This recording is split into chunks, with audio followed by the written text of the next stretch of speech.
aprovechar el tiempo que nos queda para una conferencia de cierre. Si tienen sus manuales, estoy en la página número 11 y el tema es empoderando a la siguiente generación. Hay mucho que decir y tenemos solo 40 minutos, así es que vamos a correr. ¿Está bien? No necesito orar, ya están muy orados y cantados y todo lo demás. Hay un cuadro ahí en la página 11, del lado izquierdo, dice de lo que estamos hablando, y del lado derecho, las dos siguientes columnas hablan de cómo se aplica en una doble función. Los que estuvieron conmigo en algún taller y los pastores, les dije que todo comenzó con Génesis y termina en Apocalipsis con las mismas dos ideas. Cada uno de nosotros fuimos llamados a ser representantes de Dios en la tierra con una doble naturaleza. Génesis 1:1 de hecho comienza diciendo: en el principio creó Dios los... Y cuando formó al hombre, dice la Biblia, tomó del barro, tierra, y luego sopló hálito de vida, neuma, espíritu, cielo. Así es que desde la creación, desde los orígenes, estoy tratando de darte ideas teológicas al respecto. Desde el origen de Génesis tenemos una doble naturaleza. No solamente el hombre en sí, sino el marco que rodea al hombre. Me imagino que Dios tenía una raza en el cielo y de pronto Dios dijo algo como: ¿por qué no hacemos una raza nueva? Y alguien en la Trinidad contestó: bien, vamos a hacerla. Y entonces, si yo hubiera estado ahí de metiche, yo le hubiera preguntado al Señor: ¿cómo va a ser? Porque Dios ya tenía una raza, ¿cierto? Ok. Se llaman ángeles, recuérdenlo. Y ya existían. Y entonces ya había habido un meeting celestial y todo lo que usted ya sabe. Así es que ahora Dios está diciendo: hagamos una nueva raza. Pero ¿qué tal si hacemos esta raza diferente? ¿Qué tal si lo hacemos hombre y mujer? ¿Qué tal si hacemos esta raza en dos partes? Dios andaba creativo. Esta raza en dos partes. En dos partes se hizo algo llamado género. Los ángeles yo creo que se quedaron con el ojo cuadrado porque para ellos no existe el género. Entonces dijeron: ¿qué es eso? Son el mismo pero son diferentes. Wow, Dios es bueno. ¿No se inspiran todos los creativos que han estado con? Oh Dios, la siguiente raza será triple. Corten eso, si no van a decir que estoy enseñando doctrina que es rara. Cuando Dios va a la naturaleza a formar al hombre y crea esta humanidad en dos partes, dice: creó Dios a la humanidad. En el hebreo no es hombre masculino, creó a la humanidad como una raza. Y luego dice: los creó hombre y mujer, y habla de género, y ya utiliza dos palabras diferentes en hebreo. Y después dice cómo nos explica más a detalle cómo fue esta creación, y habla de cómo lo toma del polvo y luego cómo sopla hálito de vida, y está hablando de una naturaleza dual. Nosotros creemos a veces que la naturaleza terrestre del hombre es como algo que nos estorba, pero que un día seremos redimidos y seremos como angelitos espirituales, y entonces la tierra será como el cuarto de triques de Dios donde avienta todo lo que se le descompuso. Pero aunque no soy testigo de Jehová, yo creo que no es así. Yo creo que Dios no desperdicia nada, y yo creo que Dios redimirá todas las cosas, porque todo su diseño es perfecto. Así es que en la cruz del Calvario no solamente nos ha redimido a nosotros, pero aún el mundo, dice, la tierra está clamando con gemidos indecibles por la manifestación de los hijos de Dios, dice otra parte de la escritura. Es decir, la tierra está clamando por su propia redención. Estoy hablando de un mundo, de nuestras atmósferas, y no solamente de la raza humana como tal. Ahora sí, no quiero entrar en todo este asunto a fondo porque no hay tiempo. Pero lo que quiero decir con esto es darte una idea de que Dios no echa nada a perder, y Dios nos creó con una naturaleza dual para que pudiéramos ver, por una parte, esta relación con el cielo. Es lo que yo llamo la parte sacerdotal de nuestra vida, y nuestra relación con la tierra es lo que yo llamo la naturaleza de reinado de nuestra vida. Ahora, no tengo tiempo para justificar por qué esto, pero quiero que te quedes con esa idea y la estudies. Y como dijo mi amigo Omar, te vuelvas crítico con lo que escuchas y vayas a la Biblia y preguntes. Preguntes al Señor y ores y estudies y le digas, ¿por qué dijo esto Daniel? ¿Por qué habló de ese asunto? Y te metas con Dios, especialmente los pastores. Pero lo que yo te estoy diciendo es, nosotros cuando fuimos reconciliados en Cristo, una doble naturaleza fue restaurada. La naturaleza sacerdotal fue restaurada para estar en comunión con Dios, y la naturaleza reinado fue restaurada para poder gobernar lo que Dios ha puesto debajo de nosotros. Así es que la Biblia dice, todo lo pusiste debajo de sus pies. Esta es la naturaleza del rey, tener cosas debajo de él. Por eso Mateo capítulo 5, en el primer sermón que predica nuestro Señor, hasta donde sabemos, el sermón de la montaña, dice, ustedes son la luz del mundo, una ciudad asentada. Muy bien, sobre. Los que me han escuchado repetir esta palabra me entienden. Dios está buscando a alguien a quien poner, es decir, asignarle reinado, una posición de autoridad. Así es que todo cristiano debe restaurar dos naturalezas, su naturaleza sacerdotal y su naturaleza de reinado. Porque tenemos, estoy en el cuadro, una dimensión espiritual, pero también tenemos una dimensión natural. Algunos piensan que ser cristiano es esperar hasta que Cristo venga a irse al cielo. Yo digo, como dice ese canto, me gusta ese canto, el cielo es tu presencia para mí. O sea, yo ya estoy en el cielo. No estoy diciendo que no haya cielo. Claro, también me quiero ir al cielo donde no hay más llanto, ni más tristeza, ni más dolor. Pero lo que estoy diciendo es que Cristo es mi todo. Yo hoy, aquí y ahora, estoy con la posibilidad de vivir en plenitud por Él y para Él. ¿Cuántos dan gloria a Dios por eso?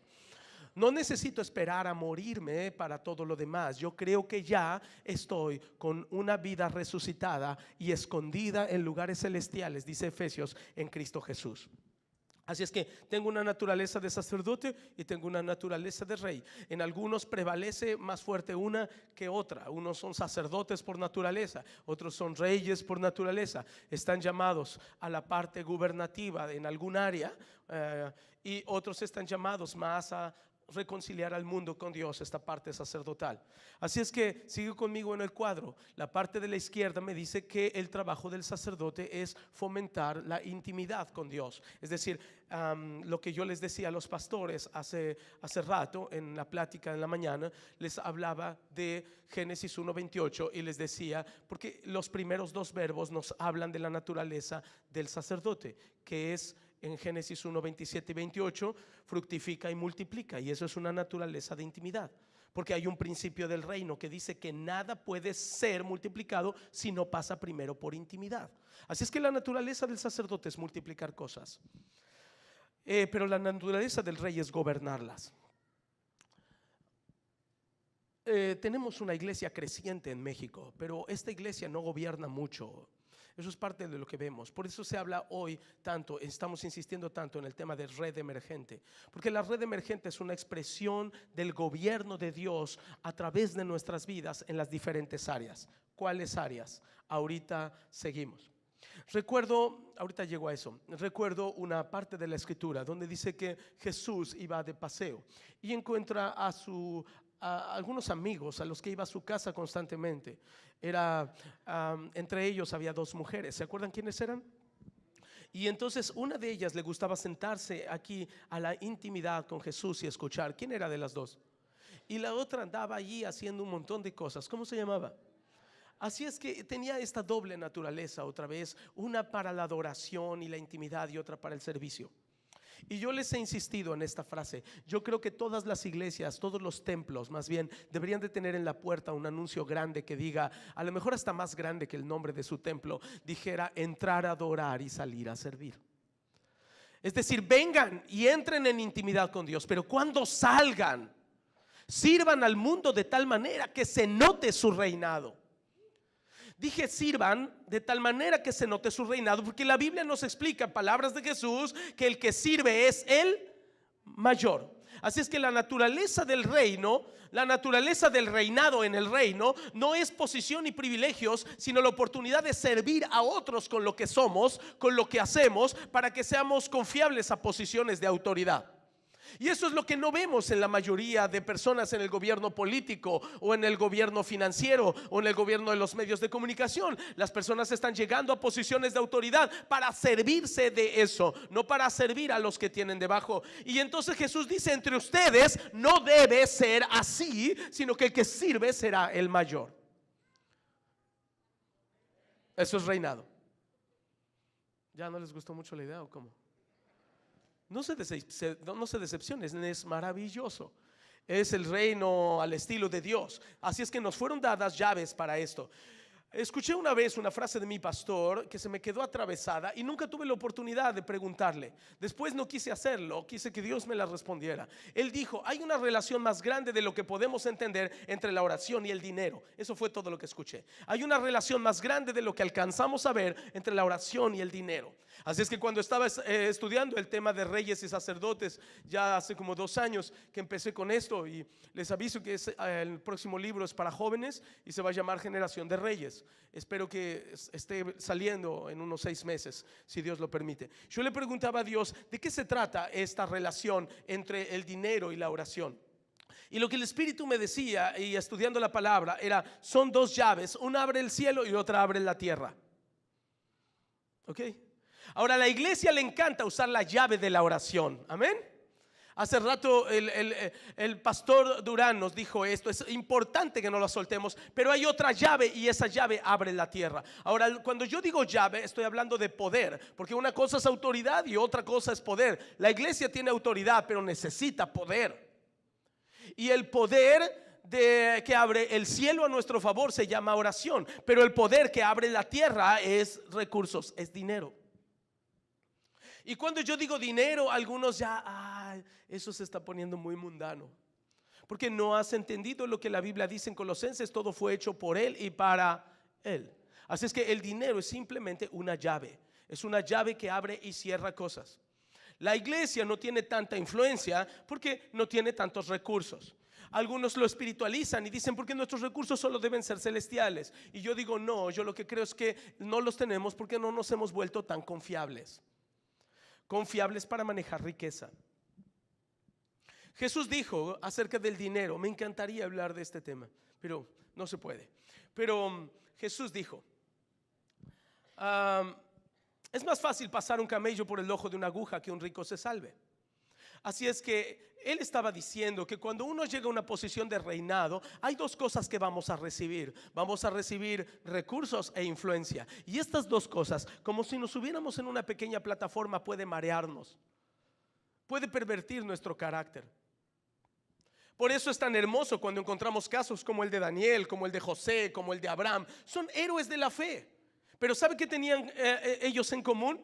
Que la posición y los privilegios que les dio el área de reinado que Dios les asignó, repito, la posición y los privilegios que les dio esa área de reinado nunca pervirtieron su corazón, estuvieron a prueba. Pero el Señor, su intimidad con Dios, es decir, su vida sacerdotal, les permitió estar por encima de esas tentaciones que estaba ofreciendo esa posición y privilegios. Así es que el problema que tenemos es que de pronto el Señor nos puede empujar como generación a una nueva posición de reinado. La pregunta es si estaremos listos para eso. Entonces, son 2 llaves.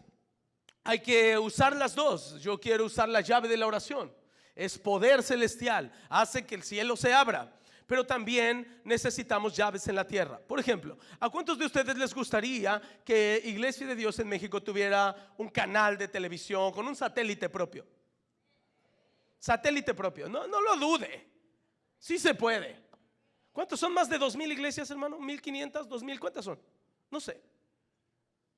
Más de 1,500. ¿Ustedes creen que 1,500 iglesias no pueden usar esa llave?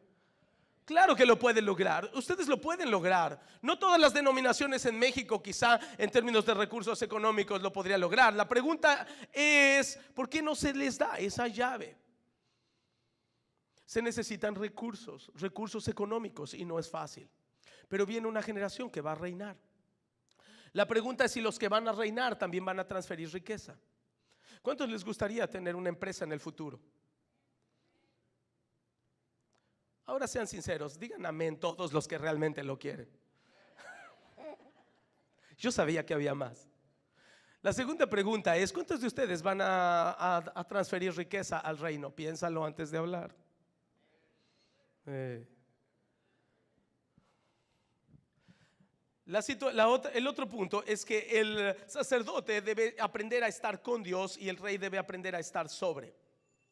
No es lo mismo estar con que estar sobre. Soy yo, ¿no, verdad? ¿Seré yo, Señor? No.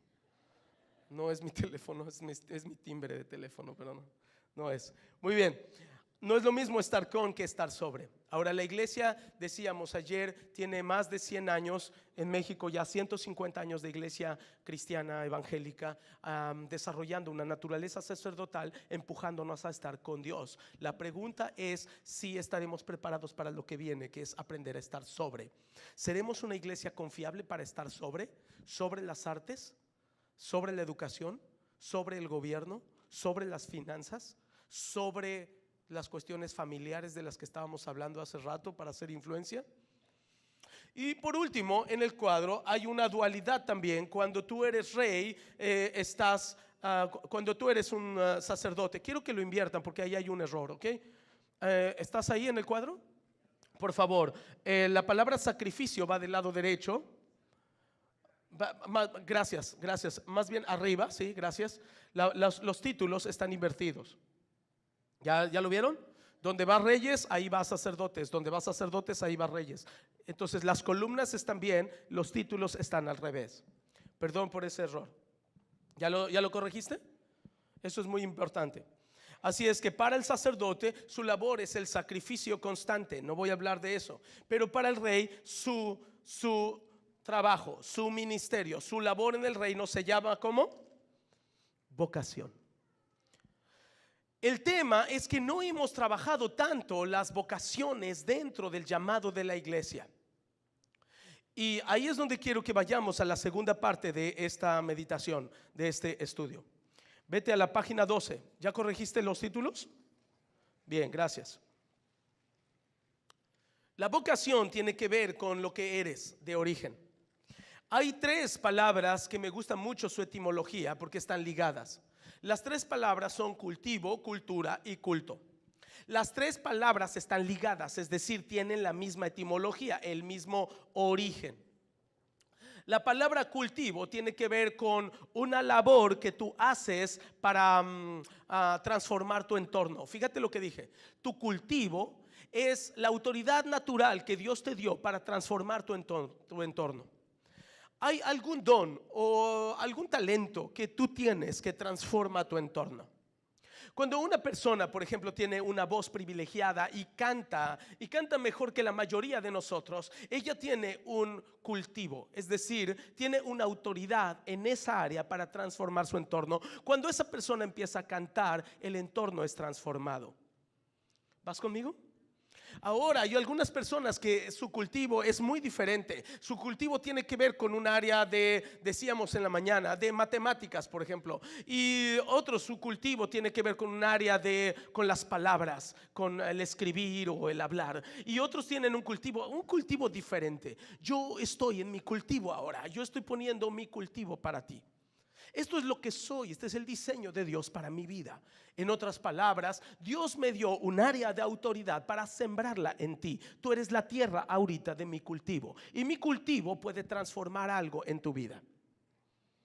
Cuando yo me subo a un carro y voy con una persona que maneja bien su auto, esa persona, por sencillo que parezca lo que hace, tiene una autoridad para transformar su entorno. Prefiero ir con un taxista que sabe manejar a con uno que está exponiendo mi vida. Así es que los cultivos, todos nosotros tenemos un cultivo diferente. La gente es fácil que a veces expresa cosas como yo no sé, yo no tengo ningún talento, yo no tengo ningún don, Dios no se acordó de mí. Reprende ese espíritu de inseguridad y de no sé qué. Tienes que entender, tú tienes un cultivo. Ese cultivo, si se crece, genera cultura y es la misma raíz etimológica, cultura. Y esa cultura, si crece, se convierte en un culto. Voy a poner un ejemplo muy tonto, pero me gusta. Lo puse hace poco que les vi. pero quiero que lo escuchen. Fui a un lugar donde estaba predicando los fines de semana por 3 semanas. Y entonces la primera semana me dijeron que si ya había probado la barbacoa del lugar. Esto era en Hidalgo. Y entonces yo dije, no, pero suena bien. ¿Quién no quiere barbacoa de Hidalgo? Entonces yo le dije al hermano con el que iba, oye, ¿cómo ves si la próxima semana venimos temprano y vamos a comer barbacoa? Amén. Entonces fuimos, llegamos temprano, somos obedientes al llamado, llegamos temprano, fuimos a la barbacoa, comimos barbacoa y en verdad estaba buena y había un montón de puestos de barbacoa. Y después me enteré que en ese pueblo tenían una feria de la barbacoa. Ok, en algún momento pasó esto.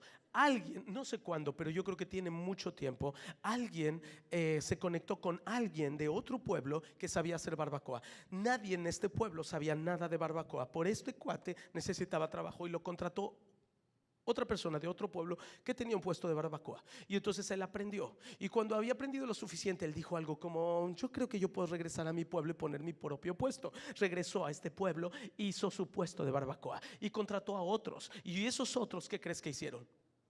Entonces aprendieron de ese cultivo, tomaron ese cultivo y pusieron su propio puesto de barbacoa. Y como el primero la sabía hacer muy bien, este también les enseñó bien. Y de pronto estaban compitiendo para ver quién hacía la mejor barbacoa. Y entonces empezó a llenar, la gente del pueblo empezó a venir, oye, qué bien está esto de la barbacoa. Y creció el cultivo de la barbacoa hasta que empezó ese pueblo a oler a cultura de barbacoa. ¿Tú crees que estoy jugando? No, esto lo hace el diablo todo el tiempo. Escucha lo que te digo. Él sabe cómo crear y transformar cultura, la iglesia no. Así es que el cultivo se generalizó y la gente empezó a venir. Y de pronto uno de un pueblo le dijo al otro pueblo, no, la mejor barbacoa no es de allá, es de acá. Y empezó a venir la gente a comer. Y de pronto cuando se dieron cuenta, ya los fines de semana, aquello era tremendo, estaba entrando dinero, había gente visitando el pueblo. Eso fomentó los recursos. La gente se empezó a dar cuenta que les convenía. Y entonces dijeron, ¿qué tal si hacemos una fiesta anual de la barbacoa? Nos va a convenir a todos. Genial, hagámosla. Se pusieron de acuerdo los 40 vendedores que ya eran de barbacoa. Hicieron una agrupación de vender barbacoas y crearon cultura. Impactaron a los pueblos. Ahora cada tiempo venía la gente. ¿Estamos creando qué? Cultura. El único que estaba como medio fuera de la cancha era el sacerdote del pueblo. Así es que dijo, bueno, estos ya traen mucha fiesta sin mí. Así es que se fue un día el sacerdote y habló con el líder de estas personas y les dijo, oigan, yo veo que ustedes están avanzando mucho con eso. ¿Qué les parece si algo que nos beneficie a todos, unimos la fiesta de la barbacoa con el santo del pueblo? Y hay un santo de la barbacoa, no sé cuál sea.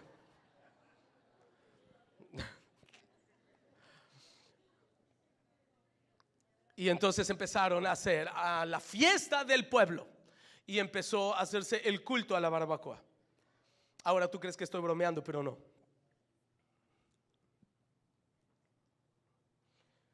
No es políticamente correcto hablar de esto en Sinaloa y menos en Culiacán.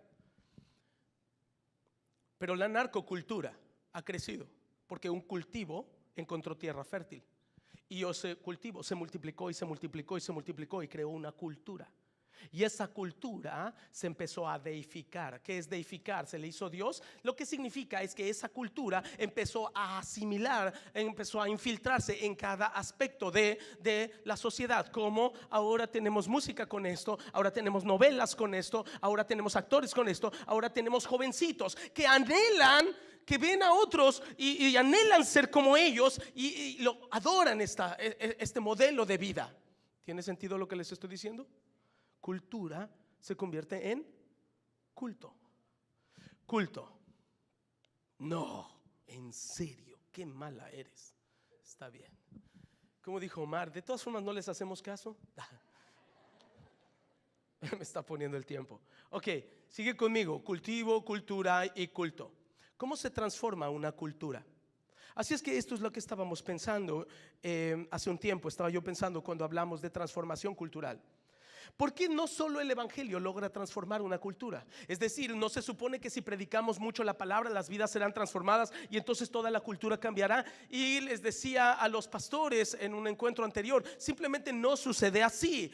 Estados Unidos es uno de los países más protestantes, lo fue por mucho tiempo. De pronto en Centroamérica tenemos algunos de los países con mayor índice de conversiones, es decir, más índice de cristianos en Centroamérica. Y de pronto tenemos en México el caso de Chiapas o Tabasco, y tenemos los estados en Chiapas y Tabasco más evangelizados del país. Sin embargo, en ninguno de estos lados estamos viendo transformaciones culturales significativas.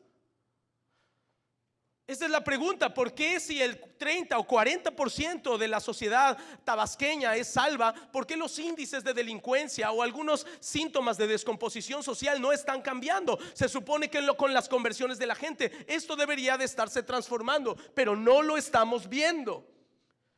Así es que lo que digo en el libro es que tenemos que hacer algo más que simplemente evangelizar, porque la evangelización lo que logra es una transformación personal y convierte a la persona en un adorador, Nuestra mentalidad de iglesia ha sido esta: voy a evangelizarte para que vayas al templo y tengamos, dijo el pastor Samuel, cultos. ¿Por qué? ¿Por qué tenemos tantos cultos? Y esos cultos no transforman la sociedad, porque el culto es el lenguaje del sacerdote, no es el lenguaje del rey. Y el culto, que es lenguaje sacerdotal, está dirigido para adorar al Rey de Reyes y poblar el cielo, no para transformar la tierra. Así es que necesitamos que los sacerdotes salgan, no solamente entren a servir, sino salgan a servir. Entren a adorar, sino que salgan a servir.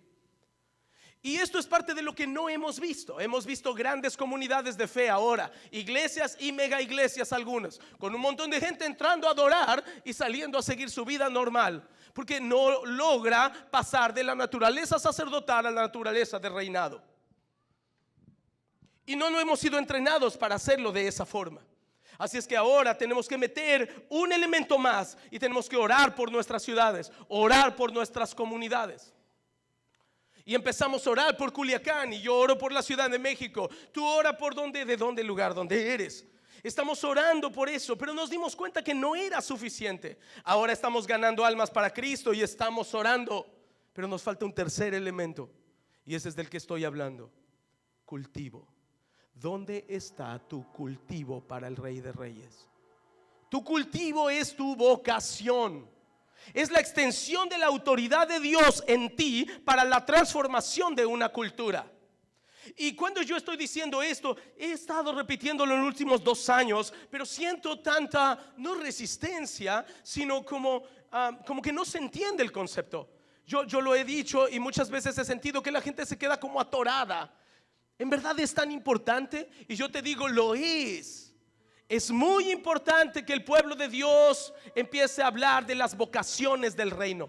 Las vocaciones son la extensión de la autoridad de Dios para transformar la tierra. Poner mi pequeño cultivo para la gloria de Dios. Y que el que escriba se levante a escribir para la gloria de Dios. Y que el que cante, cante para la gloria de Dios. Y el que es artesano lo haga para la gloria de Dios. Y tu cultivo con su cultivo y el suyo podrá crear una cultura de reino. Parece que no es tan trascendente, pero cuando tú empiezas a ver que el reino de Dios no consiste en comida ni bebida, sino en justicia, paz y gozo en el Espíritu Santo, nos damos cuenta que los valores del reino de Dios pueden permear todo lo que hacemos. Pero no es tan trascendente hacerlo dentro de los templos. Los templos son nuestros lugares de adoración. Es trascendente hacerlo donde está oscuro, en cada esfera de la sociedad, donde la gloria de Dios hace mucho que fue apagada por el poder del pecado. Y ahora es tiempo de que la iglesia se levante y retome Efesios capítulo 1, donde el Señor dice que todo lo puso debajo de sus pies y lo entregó por cabeza a la iglesia. Y la iglesia diga: es tiempo de reinar. Eso es lo que yo llamo el banco de 3 patas. Y esta tercera pata, que es la vocación, son las vocaciones convertidas en ministerio. Es el gran elemento olvidado de la iglesia. Por eso cuando hace rato hablábamos de este movimiento lésbico, gay, transexual, etcétera, y una de las preguntas era: ¿y Dios ya hay que levantar ministerios? Yo decía: Dios ya los levantó. Hay algunos de ustedes que tienen un llamado que no van a poder evitar. Simplemente vas a tener que hacer aquello para lo cual fuiste diseñado, o vivirás toda tu vida frustrado porque no lo hiciste. Yo he conocido muchos cristianos frustrados, unos porque no están cumpliendo su vocación y otros porque nunca lograron unir su vocación al reino. Son maestros, pero nunca fueron maestros para la gloria de Dios. Fueron ingenieros, pero nunca entendieron cómo ser un ingeniero que extendiera el reino. No me preguntes cómo, yo tampoco sé. Pero yo sé que el Señor te hizo ingeniero con esa capacidad matemática por algo, y eso debe ser puesto a sus pies. Y Él tendrá la habilidad de hacer esta conexión. Estoy corriendo al último punto. El problema es que la iglesia históricamente no ha validado esto, es decir, no le ha dado el valor que tiene, no le ha dado el peso que tiene. Hemos estado tan ocupados en la parte del sacerdocio que no hemos dado peso a la parte del reinado. Lo que creo es que los próximos años el Señor, a través de su Espíritu en la tierra, estará insistiéndonos que Él quiere ver una iglesia preparándose para su venida. ¿Cuántos creen que nos tenemos que preparar para su venida? Esto es lo que el Espíritu me hizo sentir el otro día. Cuando Él venga, dice la Biblia que vendrá por una iglesia sin mancha, ni arruga, ni cosa semejante. En otras palabras, escúchame, Cristo vendrá por la mejor versión de iglesia que haya pisado esta tierra. Yo he escuchado personas que están viendo a la iglesia y aún lo predican. He escuchado personas que predican como si la iglesia estuviera tan echada a perder igual que el mundo, que a Cristo no le queda otra más que ya venir por ella. Yo te digo que mi esposa es muy bella. Puedes verla en Facebook. Mi esposa es muy bella, pero nunca la vi tan bella como el día que nos casamos. Estaba vestida de novia, tan hermosa. ¿Me estás entendiendo? Cristo viene por la mejor versión de iglesia que haya pisado esta tierra. Dice la Biblia: no tendrá ni mancha, ni arruga, ni cosa semejante. Él se va a encargar de prepararla para el encuentro. Y yo te digo que la mejor versión de iglesia que ha pisado esta tierra es una iglesia que se está poniendo un vestido blanco. Pero ese vestido blanco, no se te olvide, no solamente es un vestido de santidad, también es un vestido de reina, porque la reina se está preparando para entregarse al Rey de Reyes. Yo creo que las vocaciones se van a levantar para decirle a este mundo: hay una reina que se está levantando. Cuando decidimos salir a marchar, le estamos diciendo al mundo: hay una reina que se está poniendo el vestido de reina. Cuando decidimos entrar a los medios de comunicación y alumbrar con el mensaje del evangelio, le estamos diciendo al mundo: esta es la mejor versión de la iglesia que vas a ver. Cuando yo sé de jóvenes cristianos que se levantan en las artes o en otras áreas, en el deporte, y levantan el nombre de Dios por encima de todos, yo veo que el cielo está sonriendo y está diciendo: les estoy poniendo el vestido para el encuentro conmigo. Creo que las vocaciones ministeriales son un mensaje del cielo para preparar a la iglesia para el encuentro. Y creo que también la iglesia no hará todo lo que puede hacer Él, por supuesto, porque somos la esposa, pero ya viene el esposo. Y el Rey de Reyes pondrá orden en todas las cosas. Pero nosotros tenemos que estar preparados con lo que somos.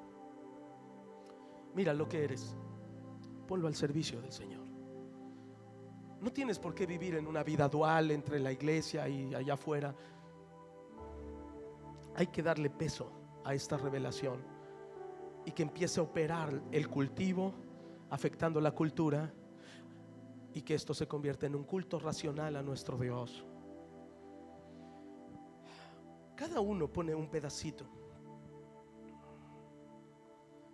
Un pedacito. Pone el tuyo. Entonces, una persona que está en el área legal, Dios le dice: hijo, te di habilidad para entender las leyes. Ahora quiero que trabajes, decía Omar hace rato. Hablaba de: levántate y haz jurisprudencia en este asunto. Pero necesitamos dinero. Y el Señor dice: yo tengo algunos por ahí a los que he preparado para esto. Que se levanten todos los que tienen llamado a producir riqueza. Y en un momento el Señor va a decir: y necesito que ustedes tengan ministerios que toquen a la cultura de otra forma, a esta parte a este segmento de la cultura. Y otros con organizaciones no gubernamentales cristianas se van a levantar y van a empezar a hacer su parte. Y entonces empieza un tejido de red donde cada uno hace su parte.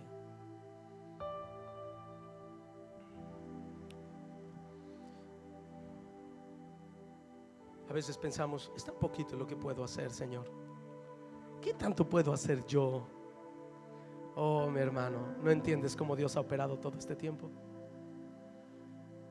¿No estás feliz de ver cómo Dios toma una piedra y tira a un gigante? ¿Cómo toma 5 panes y 2 peces y le da de comer a una multitud? ¿No te da alegra que Dios haya escogido a la más pequeña de las ciudades llamada Belén para poner ahí al Mesías? ¿No te alegra que dice Pablo que Dios ha escogido a lo pequeño para avergonzar a lo sabio y a lo fuerte? Yo digo en el libro que somos la conspiración de los insignificantes. Somos nosotros. Somos nosotros con nuestras piedritas de río y nuestros sueños locos, pero con el aval del cielo para transformar la tierra. Podemos hacerlo para la gloria de Dios.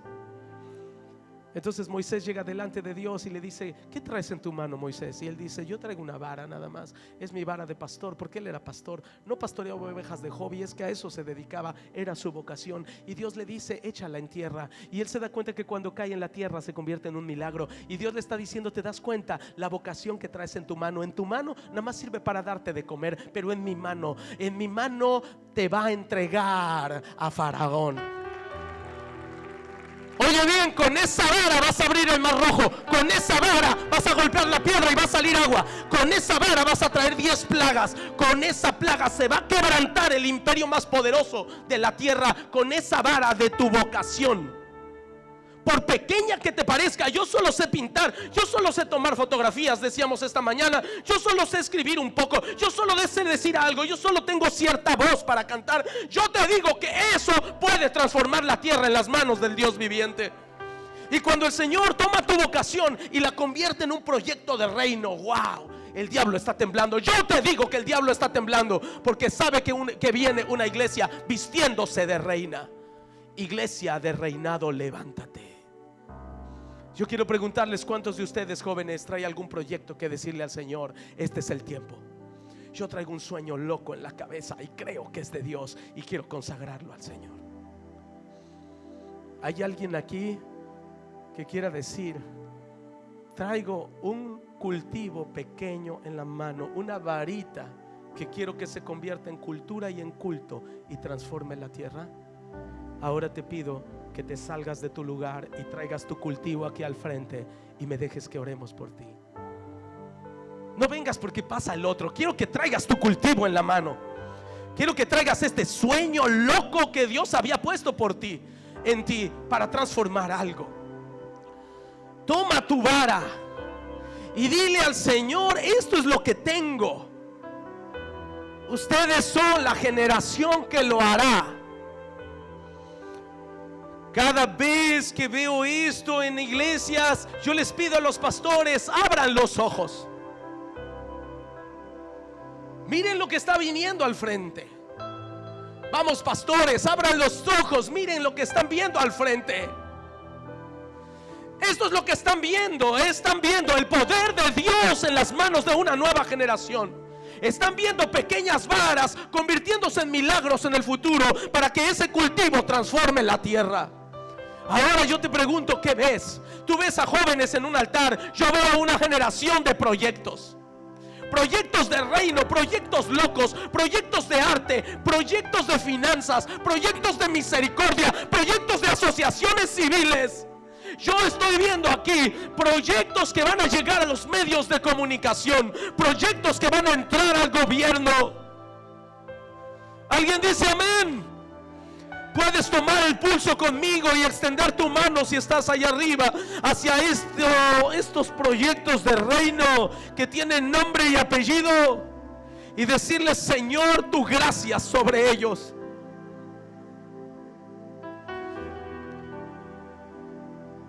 Mija, ¿cómo te explico? ¿Cómo te explico que ese pequeño talento en tus manos puede cambiar tu entorno?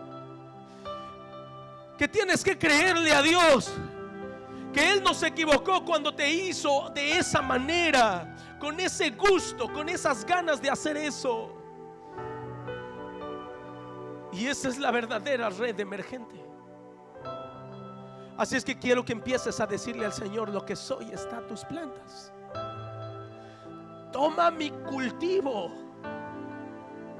Vamos, vamos, vamos, empuja, empuja conmigo. Hay más aquí ahora. Hay más. El Espíritu está sonriendo ahora. Está empezando a decirte: sí, te voy a usar. No tenga temor, mi niña. Vamos, mi querido joven, que Él no está viendo lo que los otros ven en ti. Él está viendo algo aquí adentro y está diciendo: puedo usar las promesas que te di. La vara que te puse en la mano puede transformar tu entorno. Él va a pasar a peso tu corazón. Y los próximos años vamos a ver ministerios que aún los pastores de ustedes dirían, van a decir cosas como: yo nunca creí que este chico iba a hacer todo lo que está haciendo.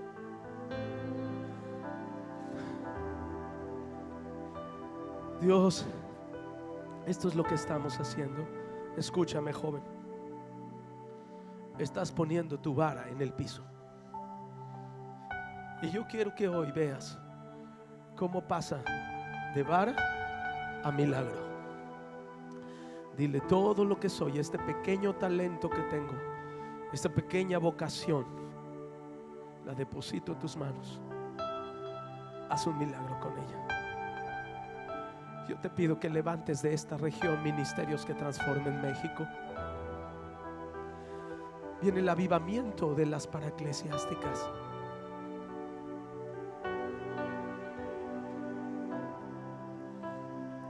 Sueños que estaban en tu corazón y que pusiste en vasos de barro.